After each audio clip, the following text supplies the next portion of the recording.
అనకాపల్లి జిల్లాలో ఓ దుండగుడు గొడ్డలితో హల్చల్ చేశాడు. కొత్తూరు నరసింగరావుపేట గ్రామంలోని మోదకొండమ్మ అమ్మవారి గుడిలోకి చొరబడి హుండీని పగలగొట్టాడు. అర్ధరాత్రి 12 గంటల సమయంలో గుర్తు తెలియని వ్యక్తి గొడ్డలితో హుండీని పగలగొట్టి నగదును దొంగలించాడు.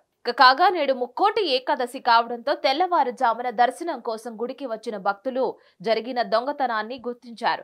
దుండగుడు అమ్మవారి హుండీతో పాటు సీసీ కెమెరాలు ఎత్తుకు వెళ్లాడు. ఈ ఘటనపై స్థానికులు రూరల్ పోలీసులకు ఫిర్యాదు చేయగా ఘటనా స్థలానికి చేరుకున్న పోలీసులు ఆ స్థలాన్ని పరిశీలించారు. ఇక అనంతరం కేసు నమోదు చేసిన పోలీసులు నిందితుడి కోసం గాలింపు చర్యలు చేపట్టారు.